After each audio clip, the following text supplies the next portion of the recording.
So I'm just going to go opposite. Like I think the US is going to do 3 rate cuts before the end of the year, quarter. And I think Canada is going to be pushed into a situation. When I just look at the real estate activity across the country, like we didn't release a budget in this country in the spring.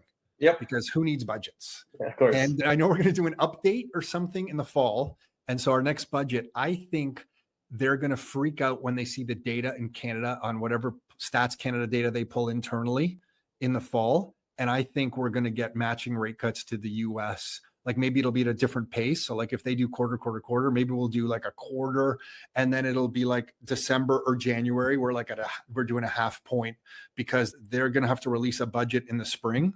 And the economy in Canada, between tariffs and what's just already happening in this country, the trend looks to me horrible. Like new home sales in the dumpster. It's all dumpster fire. Condo sales, just non-existent. New home sales, non-existent. Real estate as a percentage, real estate and construction as a percentage of economic activity in this country is huge. I'm not even saying any of this is right. Yeah, it's too big. It's actually wrong. Yeah. It's all wrong. But I'm not trying to argue what should be. I'm just saying the reality is real estate is a big part of this economy. So I think Carney's gonna, as an ex-Bank of Canada governor, he's gonna freak out when he looks at the numbers in the economy in the fall. I think we're gonna be 6 months from now, we're 3/4 point cut in this country.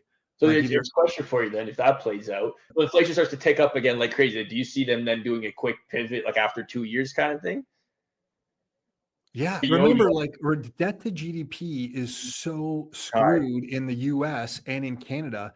You have to use financial oppression against the people. So you have to use inflation to make the debt look less as a percentage of GDP. So to do that, you must inflate the GDP. So I think they're going to come up with like a wonderful way to excuse themselves from saying, well, inflation's high. So either manipulate the data, which I think we all kind of know they do. Like, does anyone really believe our inflation rate's only what it has been? So either manipulate it so it looks lower and they're like, oh, wow, it's lower than we thought and we're free to cut rates. Or they just come up with a reason like for the fairness of the country of Canada, for the fairness of Canadians, we didn't want to do this, but we have to. Or there's another way, I guess, guys, that they could cut rates is, or make liquidity more plentiful is not cut rates, but bring 50-year amortizations in. Yeah. And just say, okay, you know what? We are very prudent. We are not going to cut rates in this country. We are very responsible central bankers. But every Canadian deserves to buy a house.